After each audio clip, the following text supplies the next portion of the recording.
उत्तर प्रदेश के हाथरस में भोले बाबा के प्रवचन के दौरान मची भगदड़ और इसमें 121 लोगों की मौत को 3 दिन बीत चुके हैं। अब प्रवचनकर्ता भोले बाबा के वकील ने एक बड़ा दावा किया है। उनका कहना है बाबा के अनुयायी कभी भी उनके पैर नहीं छूते हैं। उन्होंने सत्संग के दौरान भगदड़ और 121 लोगों के मारे जाने के पीछे कुछ असामाजिक तत्वों का हाथ होने का संदेह जताया है।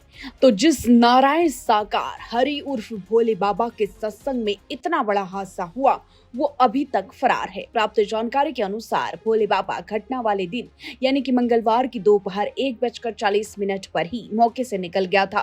पुलिस के कॉल डिटेल चेक करने पर पता चला कि भोले बाबा को 2:48 पर आयोजक देव प्रकाश मधुकर का फोन गया। हो सकता है कि बाबा को मधुकर द्वारा हादसे की जानकारी दी गई। बाबा और मधुकर के बीच 2 मिनट 17 सेकंड तक बात हुई थी। इसके बाद बाबा के फोन की लोकेशन 3 बजे से 3:35 तक मैनपुरी के आश्रम में मिली। इस दौरान कुल 3 नंबरों पर भोले बाबा ने बात की। पहला नंबर महेश चंद्र नाम के शख्स का था जिससे 3 मिनट बात हुई। दूसरा नंबर किसी संजू यादव का था जिससे केवल 40 सेकंड बात हुई। तीसरा नंबर रंजना के नाम से दर्ज है जिससे बाबा की बात करीब 11 मिनट 33 सेकंड तक हुई है। खास बात यह है कि रंजना आयोजक देव प्रकाश की पत्नी है जिसके फोन से शायद देव प्रकाश ही बात कर रहा था। अन्य 2 नंबरों पर भी आयोजक समिति से जुड़े लोगों के ही हैं। वहीं 4:35 के बाद भोले बाबा का फोन ऑफ हो गया और अभी तक ऑफ ही जा रहा है, जिसके बाद पुलिस लगातार इसकी तलाश में है। वहीं इस बीच अब हाथरस कांड के 10 बड़े अपडेट कुछ इस प्रकार से हैं।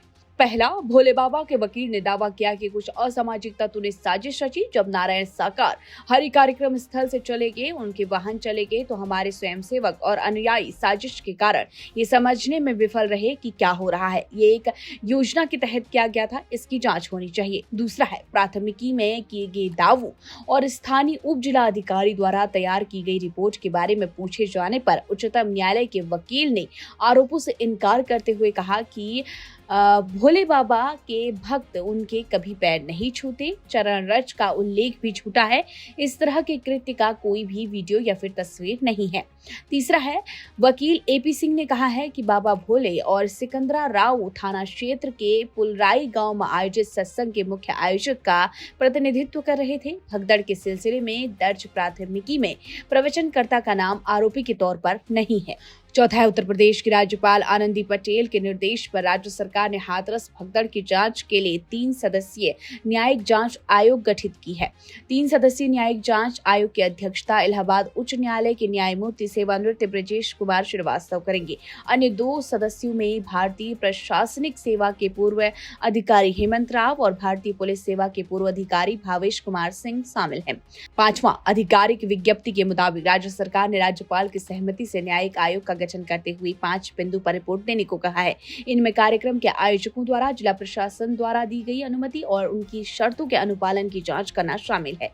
आयोग ये भी जांच करेगा कि ये कोई दुर्घटना है अथवा कोई षड्यंत्र या कोई सुनियोजित आपराधिक घटना। वहीं छठा, भगदड़ के पीड़ितों के शवों के पोस्टमार्टम से पता चला है कि उनकी मौत सीने में चोट के कारण खून जमने, दम घुटने और पसलियों में चोट के कारण हुई है।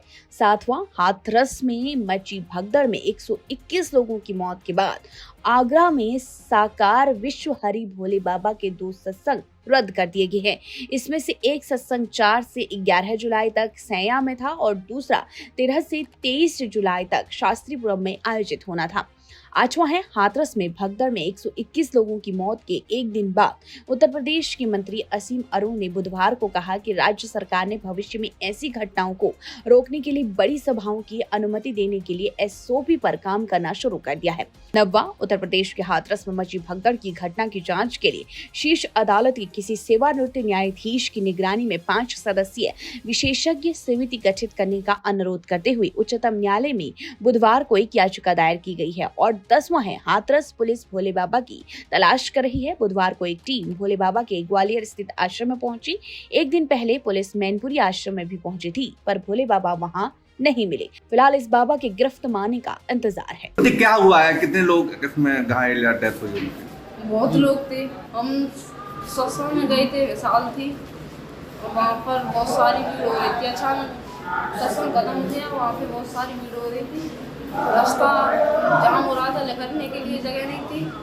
तो तो एक दूसरे हम खेत की तरफ से निकल रहे थे, वहाँ बहुत सारी बाइक खड़ी थी और मैं मम्मी लेकर रही थी।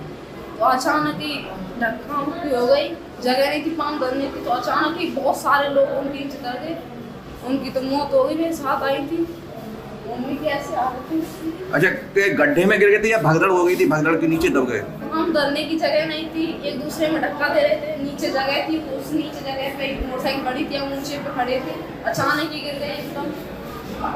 अचानक ऐसा क्या हुआ जो भगदड़ हो गई? लोग थे। ऐसा क्या हो गया कि भगदड़ हो गई? विशाल सस बोले सत्संग खत्म हुआ, जब जनता जा रही थी तब ऐसा हुआ।